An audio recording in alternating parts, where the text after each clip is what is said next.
D-Day for the grand inauguration of Kenya's fourth president.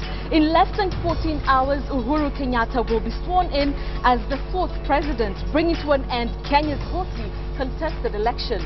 Indeed, all is set for the historic event that will be witnessed by several head of states and governments.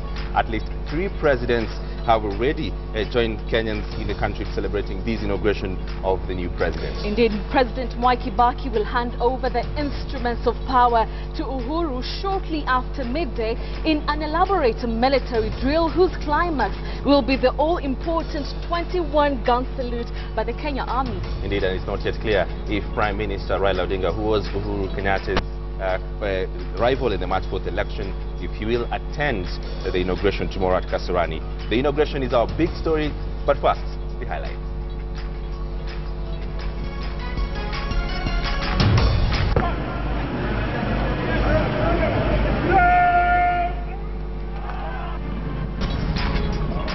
Ready for the oath, all set for Uhuru's inauguration.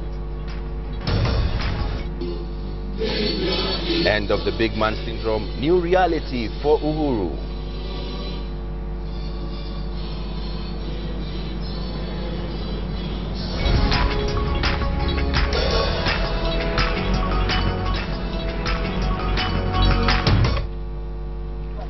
Waters of distress, hundreds rendered homeless in Nyando.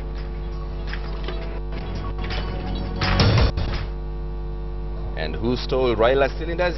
Police make arrests.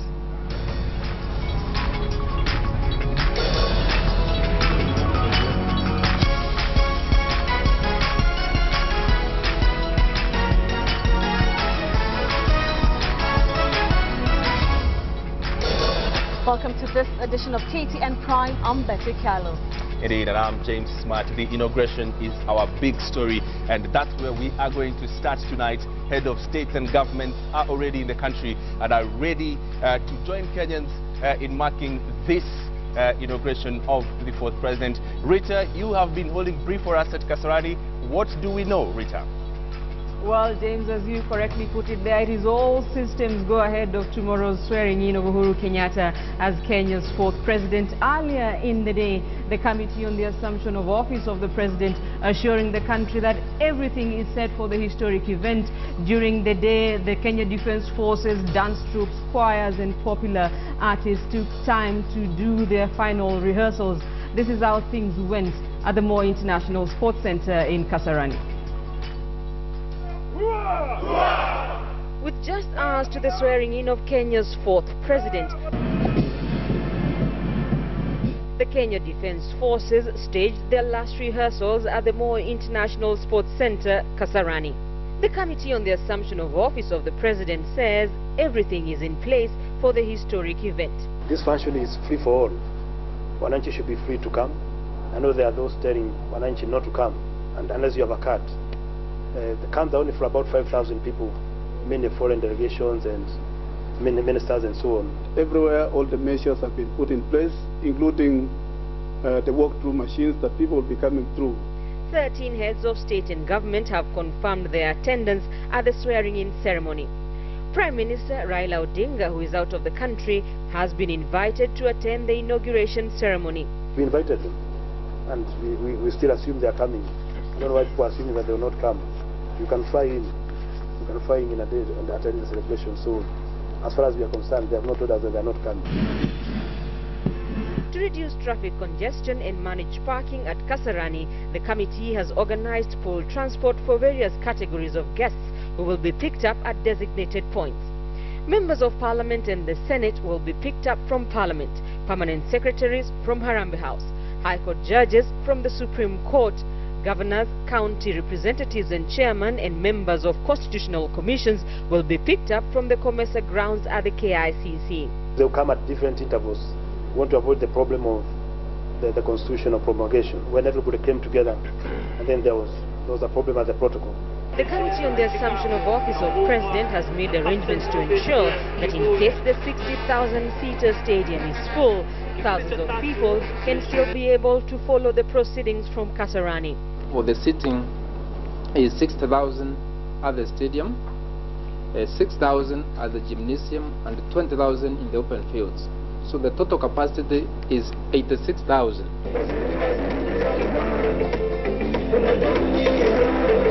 On the final day of the rehearsals,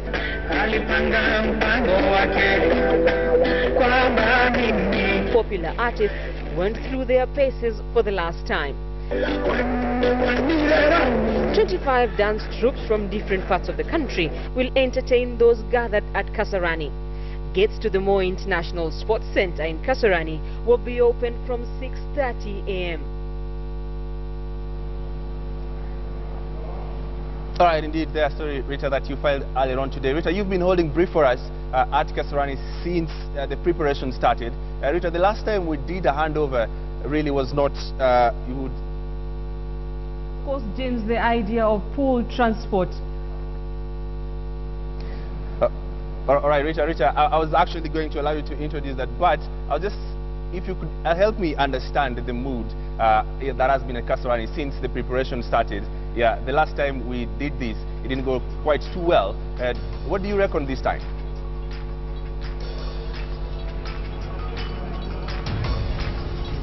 Well, James Smart, earlier on in the day, the Committee on the Assumption of Office of the President just indicated that 13 heads of state and government will be attending tomorrow's historic event, but did not elaborate on who exactly will be here. We have since established who will be attending the ceremony. The 13 heads of state and government include Ethiopian Prime Minister. He is also the chairman of the African Union, the Djiboutian President Ismail Omar Guelleh. He has already arrived in the country. There is Hassan Sheikh Mahmoud, the president of Somalia, Salva Kiir Mayardit, the South Sudanese president. There is, of course, Ugandan President Yoweri Museveni, who will be speaking on behalf of all other heads of state and government during tomorrow's event.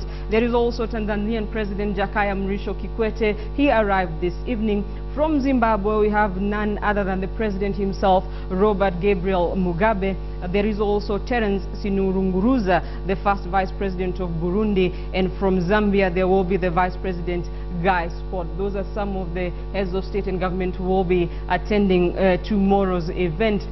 And there has been speculation that the Sudanese president, Omar al-Bashir, will be attending the inauguration ceremony. Earlier on this evening, government spokesman against humanity in the Darfur region, he attended the promulgation of the constitution at Uhuru Park. And that, of course, led to a big uproar and condemnation by civil society groups as well as the international community. From here, I hand things back to you, James Smart.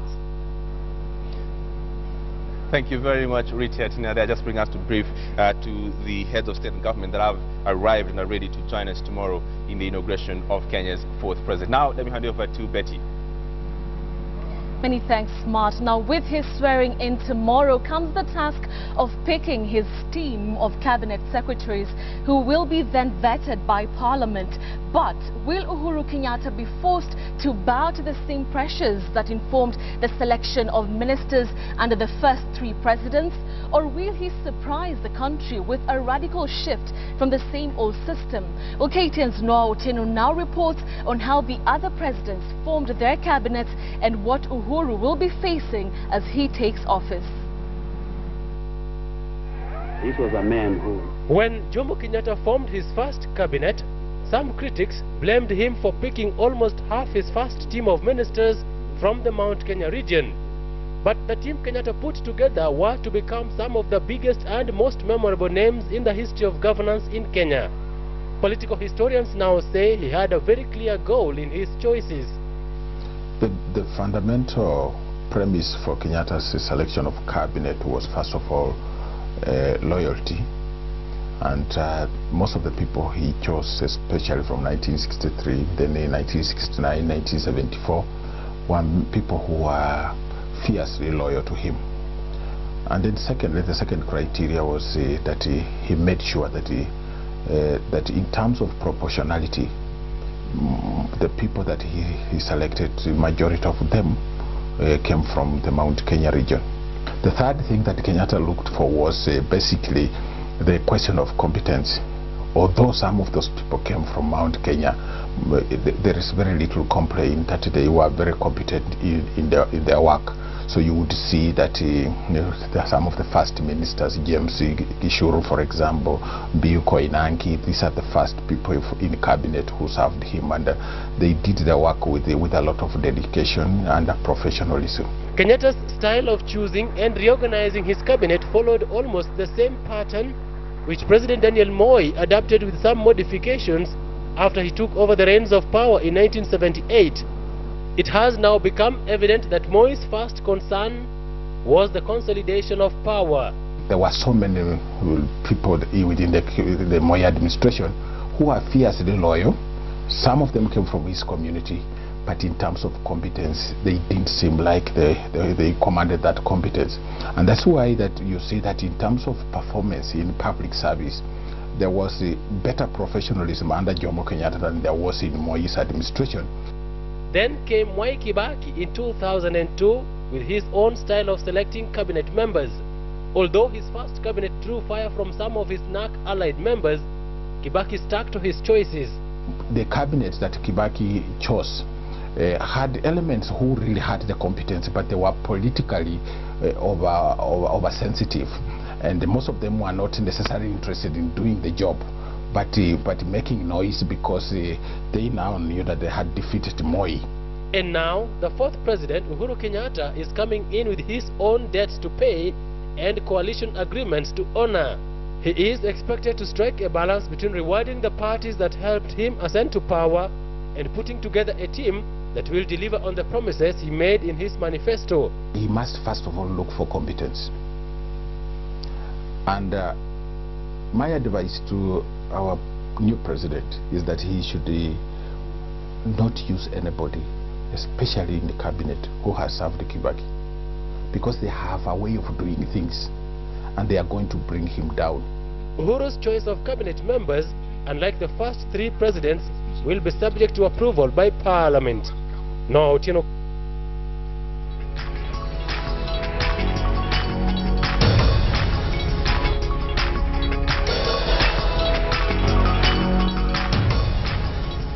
Well, just listening to Noah Otieno's story, there are a lot of expectations for Uhuru Kenyatta and William Ruto as they take office tomorrow. Indeed, here's the thing, Betty. The elections are over. That hard time is over now. People are looking forward to. What did you promise? Exactly. A couple of things you promised. Number one, that is on top of the list, is the laptops. So immediately they get to work after this inauguration. Immediately after they, pick the people that they want to work with in the cabinet and all those positions. Well, we expect the laptops as soon as of next week. That's what we hear. All right, we'll be waiting for that.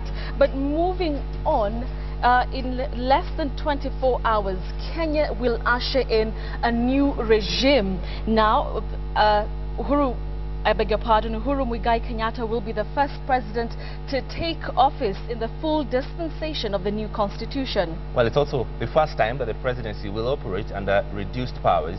And as KTN's Ashamulu reports, the stern face of the highest office is set to change drastically with the Constitution's checks and balances.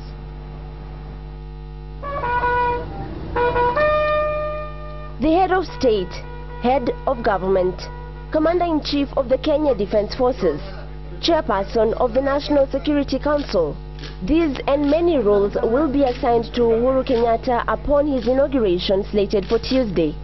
Monday morning, however, the president-elect was briefed on the duties that await him at the office of the president at Harambee House. A fourth occupant now takes charge. Unlike his predecessors, however, Uhuru Kenyatta's powers as the president will be limited. On June 10, 1964, Parliament, then known as the Legislative Council (LegCo), amended the constitution to abolish the office of the Prime Minister. A president with wide executive and legislative powers would thereafter take charge. Over the years, the president's word was supreme. In finality, cabinet appointments and dismissals were solely the president's decisions. August 2010 enters the new constitution, and as fate would have it, the first president under the new law, Uhuru Muigai Kenyatta, is now mandated to exercise authority of the republic in line with its provisions. We have a limitation on the number of cabinet secretaries that he can appoint, between 14 and 22, as opposed to what was there in the previous constitution. There are also horizontal checks. These are the checks that that are there and also inbuilt in the Constitution by other organs of government. There is the judiciary, which is also independent, and there is also the two houses of parliament, both the Senate and the National Assembly. And it's not just his appointive powers that have been reduced. What's more, unlike in the past, the president will also have no power over the calendar of parliament, as its term is fixed under the Constitution. Does this then mean that the next president will be a weaker one? We have two levels of government, the county government and the national government. And the national government must respect the county government. The county government has its own mandate. So there are things that the president cannot direct governors to do, and they have a right under the Constitution to reject certain directions. President Kibaki bows out from the political scene, and in Uhuru Kenyatta a new generation takes over. A generation where the decentralization of power and strict constitutional provisions will shape the presidency. How will the central government, dominated by power play in the past years, tame itself to accommodate the new change? Will the new order prescribe to the law's precise authority? The ball is now on your court, Mr. President. Ashamwilu, KTN, Nairobi. All right, that story leads us to a big question, and tonight we ask, do you think the Constitution has made the presidency weak? Well, send your yes or no response with brief comments to the number 8040, and we will sample your views during this newscast and give you the poll results at the tail end of this bulletin. Indeed. Now, the Independent Electoral and Boundaries Commission Chairman Issa Kassan says his commission has learnt a lot from the March 4th election and the legal tussle that followed the announcement of the presidential poll results. Well, he says the IEBC has embarked on an audit to evaluate the whole exercise to ensure problems experienced in the March poll do not recur. Hassan, who pointed out failure of the biometric machines as one of the challenges, said the entire materials are still with the commission and will be used to evaluate what caused the failure. Managing the mounting pressure from the various stakeholders, of those who believed in us, those who demonized us, and those who thought they could manipulate it, was yet another challenge. The diverse interests that came to play at such sensitive time can overwhelm even the hardiest and most stoical professionals. However, we will insist and encourage that our staff, there was need to focus the attention with a singular resolve to do what was right for Kenyans. And the Commission has learned very valuable and humbling lessons from these challenges and is now taking measures to audit its entire general election operations to help identify and address the gaps that came up. The Iron Lady Margaret Thatcher has died.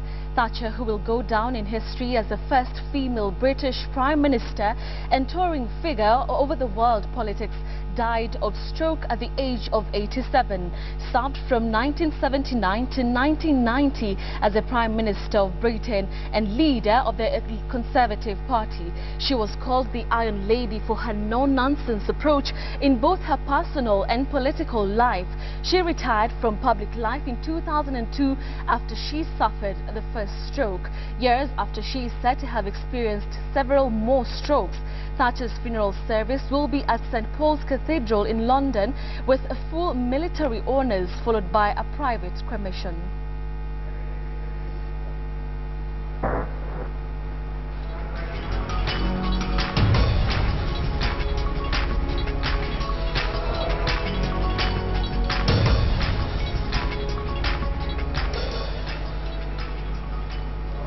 All right, and back home, hundreds of people in different parts of the country are tonight homeless after floods swept their homes following Sunday night's heavy downpour.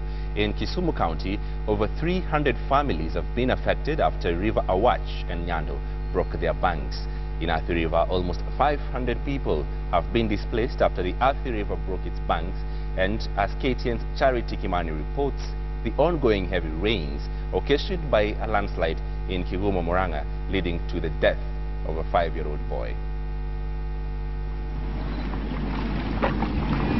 In Nyakach constituency, residents of Osao village saw their homes destroyed after a night of heavy rains that led to a river bursting its banks.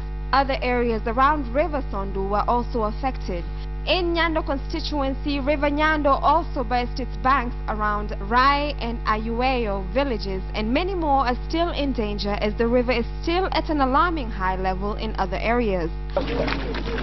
The Red Cross has conducted an assessment of the situation and will commence relief efforts soon, while the government is moving residents to evacuation centers where they can receive assistance.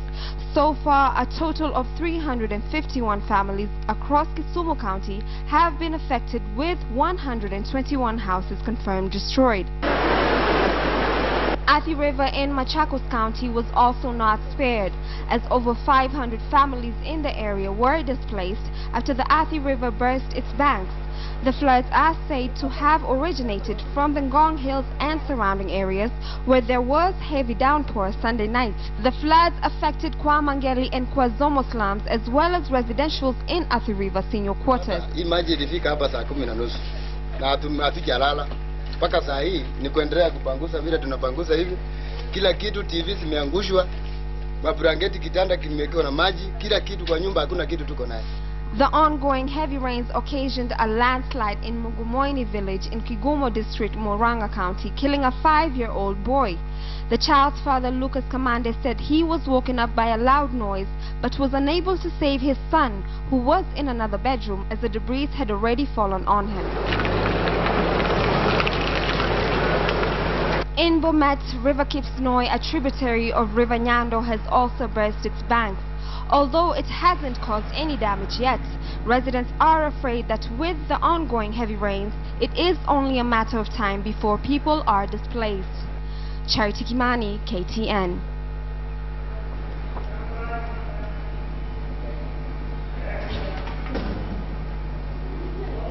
All right, gas cylinders stolen from Prime Minister Raila Odinga's farm, East African Spectre, have been recovered. Police recovered the cylinders in Athi River's Lukenya area earlier today. Well, the cylinders were stolen a week ago when a gang raided the PM's business and made away with 600 gas cylinders. One person is being held in connection with the theft. Well, here's the story.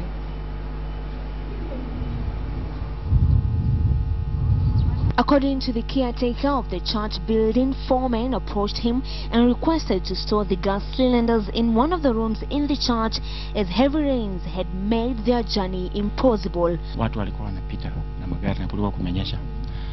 Hapa wakajaribu kupita wakaniambia, bro, unaweza kutusaidia kutuwekea vitu vyetu, tulikuwa tunapitisha hivi vitu kupeleka huko mbele.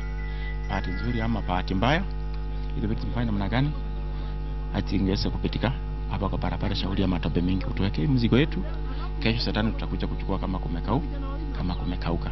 The 4 men then went ahead to offload the gas cylinders from 2 lorries, and according to the caretaker, they promised to pick them up a day after. However, they did not turn up. In the meantime, police who have been investigating the matter after the March 31st theft got crucial information that led them to this charge. Yeah, we immediately swung into action and we recovered these gas cylinders, which we believe were stolen on the 1st of April at one of the companies within the industrial area. One person is with us who will assist us with the investigations. East Africa Spectre Limited security manager said the police had been very helpful in the case. On March 31st, a gang raided the Prime Minister's business and vandalized property before cutting away with hundreds of empty gas cylinders. The assailants stole more than 600 empty LPG gas cylinders valued at 3 million shillings and vandalized 2 vehicles that were parked there. No arrests have been made so far. However, police said they will pursue the criminals. Angel Katusia for KTN. Well, we're just about to take a short commercial break, but before then, let us have a reminder to our big question tonight. And we had asked, do you think the Constitution has made the presidency weak? Do you think the Constitution has made the presidency weak? Oh, send your yes or no responses, the brief comments to number 8040, and Betty and I will sample some of the views at the end of this live newscast. Well, you are watching KTN Prime, and just ahead. on KTN Business today, Kenya Power warns of power blackouts, and also on tonight's bulletin we'll let you know how Nakumatt is seeking investors to expand its businesses across the country. Also, Steamer Sacco is looking at a new strategy for the year 2013. This and more will be coming up on KTN Business today. Join me, Joy Doreen Bira. See you then.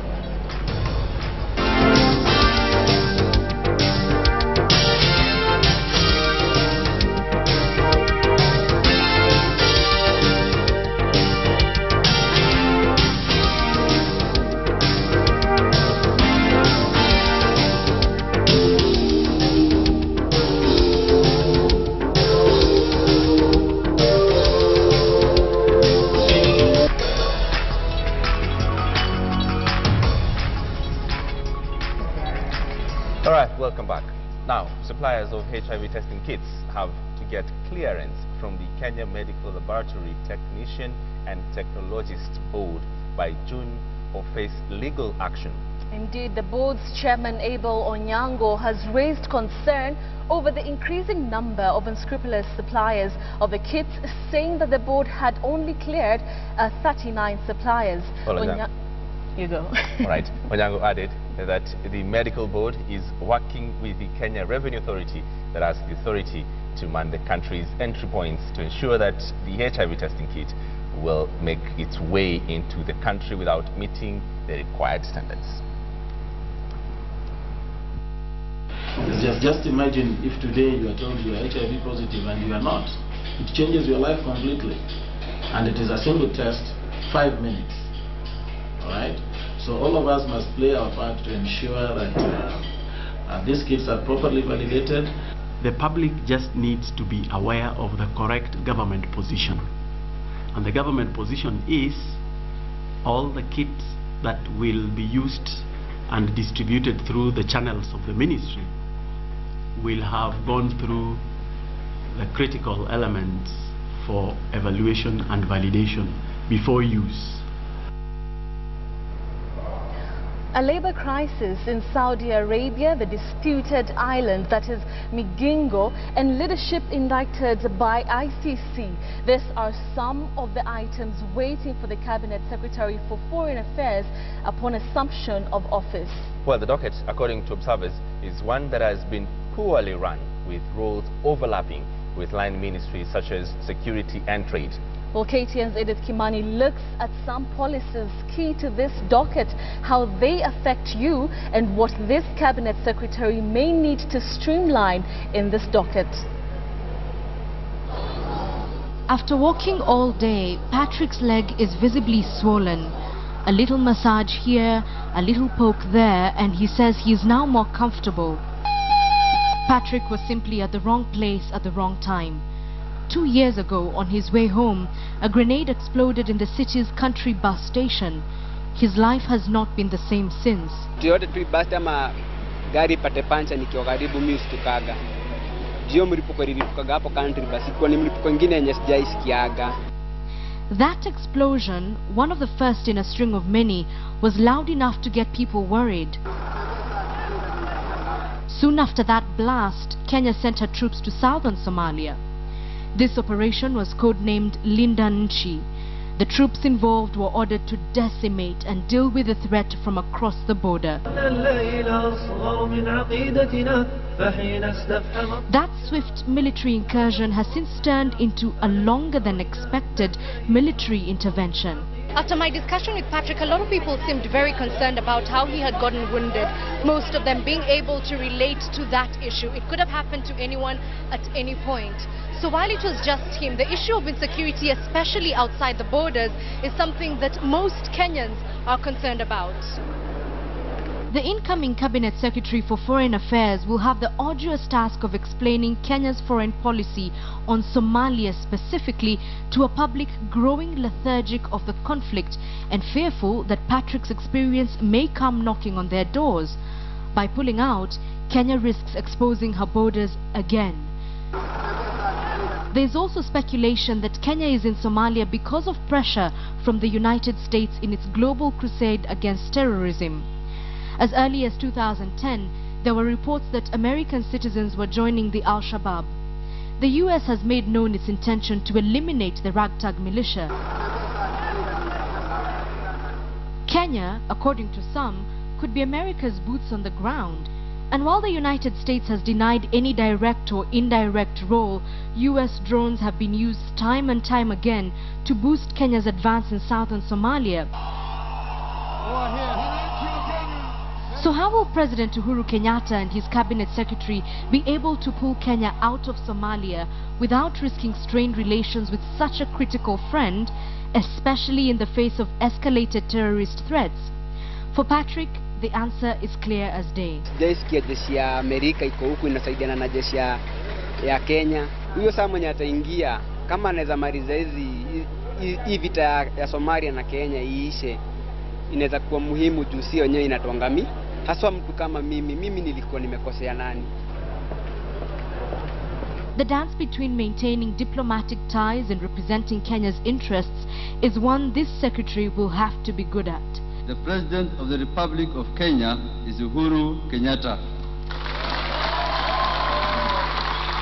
The country's new dilemma of having democratically elected leadership facing trial at the ICC is another thing the Cabinet Secretary will have to work around. Strained relations with the international community could mean reduction in HIV/AIDS funding, retraction of free primary education grants, and lack of external military support. Kenya needs all the help it can get. The man or woman who may determine if Kenya gets it will be this Cabinet Secretary with the help of other government organs.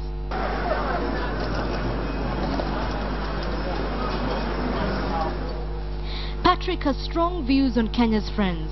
Whether his opinion will be taken into consideration when shaping foreign policy is anyone's guess. What is certain, however, is that for Kenya, the stakes have been this high on the international stage in the recent past.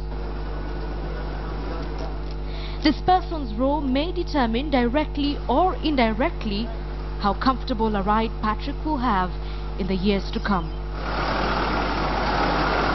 Edith Kimani, KTN.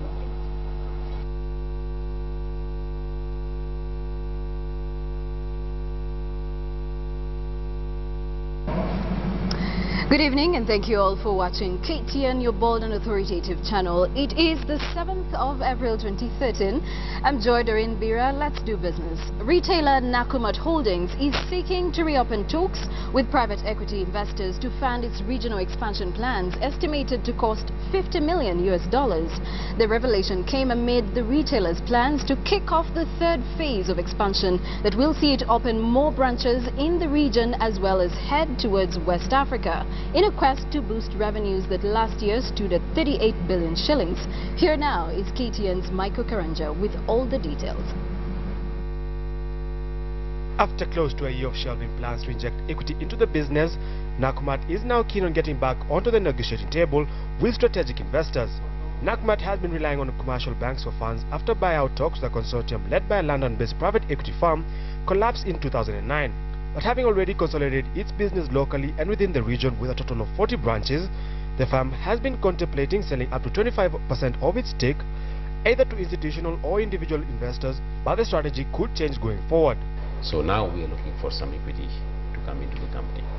Are we ready for equity? Yes, this year sometimes we will have some equity into the company. Who are we looking at in terms of equity? There are a lot of players who are interested in putting money into Nakumatt, local and foreign. Opened in 1965, it has been owned by the Shah family since 1978 and has over the past decade been courted by South African retailers who are keen to reduce their reliance on the South African market. Shah says that the future of the supermarket business will be that there won't be more than 20 global firms controlling the retail business, and bringing on board new investors is part of his global strategy. Are we looking at anything beyond East Africa? Yes, we are looking at beyond East Africa. At the moment, the scope in East Africa is huge. Have we covered Uganda, Tanzania, Burundi? No, we have not yet covered. There's scope in Uganda, there's scope in, a lot of scope in Tanzania. Burundi we have not yet even opened. This is the future plan that we have for Burundi and for Juba also. The chain has indicated its intention to extend its wings to West and Southern Africa. Currently, Nigeria, Gambia, Zimbabwe, Botswana and Malawi are on its expansion radar. Michael Karanja, KTN Business Today. Well, electricity distribution company Kenya Power is warning the public of imminent power disruptions following the onset of the long rains. The rains over the past 1 month have caused havoc, with trees falling on power lines, damaging the electricity networks. Residents of Kangemi, Karan, Dagoretti and Kikuyu have been hardest hit, going for days without electricity. Kenyans have taken to social media sites as well as calling Kenya Power emergency lines, inquiring about the power situation in the areas. The repairs to the damaged power lines and transformers is estimated to cost the utility firm 5 million shillings, with the cost set to rise as rains continue to pour.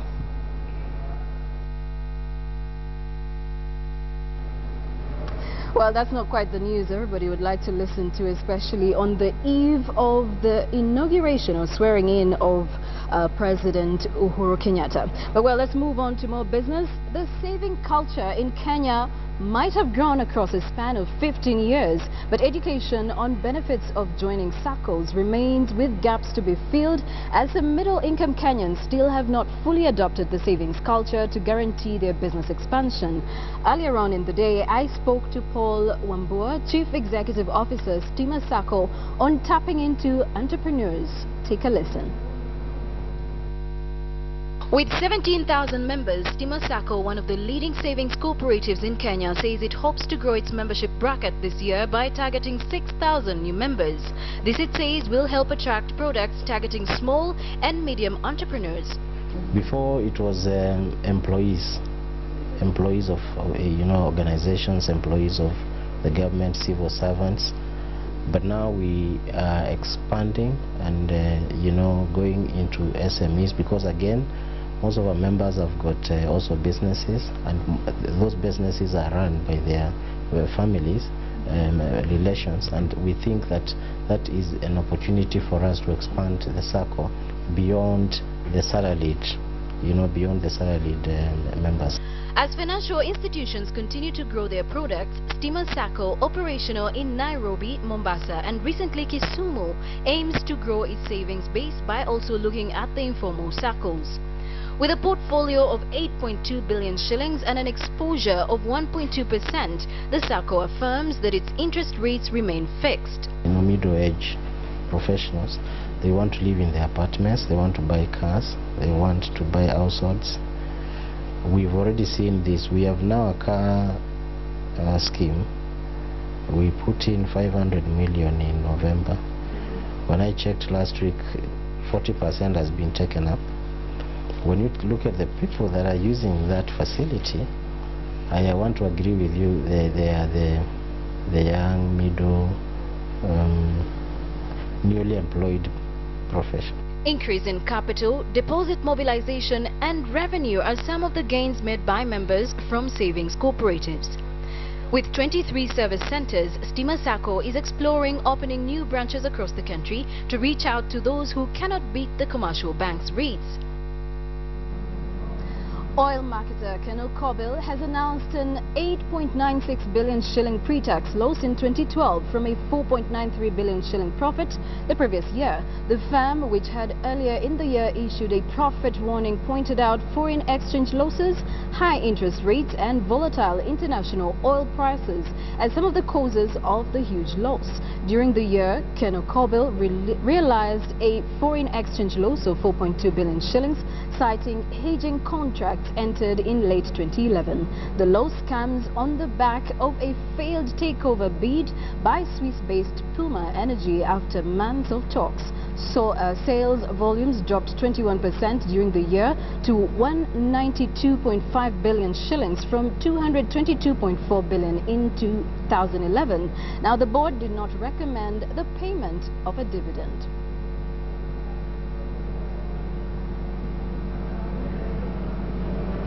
Now let's take a look at how the Kenya shilling is faring against other international currencies, and also how companies are doing at the stocks.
And well, thank you all for joining us in this edition of KTN Business Today. But right next to me over here is Nicholas Mudimba, who is just about to give us what's happening in sport. Absolutely. What should we expect?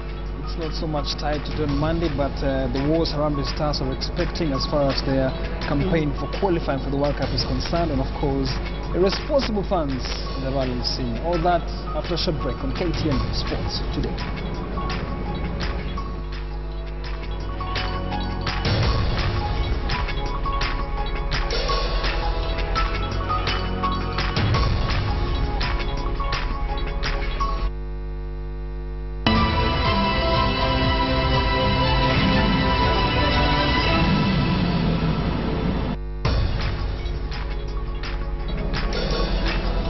Alright, so let's take now some sports news today. I am Nicholas Mudimba. Some motorsports enthusiasts continue to break the rules, thus endangering their lives and that of rally drivers. The second round of the KCBK NRC Rally Nyeri exposed yet another incident. Luckily, the event's stewards were lucky to apprehend them.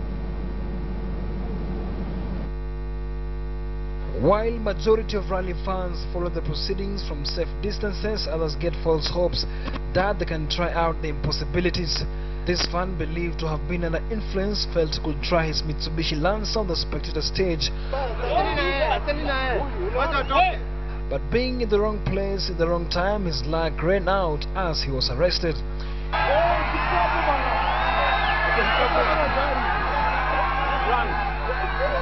It was also a day that two fans, Sanpreet Patni and Karim Rajan, nearly lost their lives after a speeding fan lost control and bumped into them. They are both recuperating at the Aga Khan Hospital. Ian Duncan, on a speed of 150 kilometers per hour, also had a bad day as he collided with an ambulance whose driver decided to get into the rally route at the wrong time. All these incidences are causing concerns among the competitors. Not a great win because Ian had an accident. Lots of cars, lots of spectators.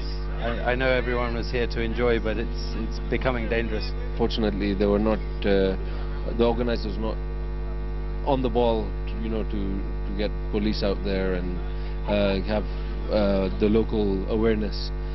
People had no idea there was rallies that were going on, and we've had that unfortunate incident of Ian Duncan as well, and there was. It was something that can be avoided. Many fans enjoying the rally are again back to the traditional colors, getting into the spectator stages either having taken one too many or planning to get drunk.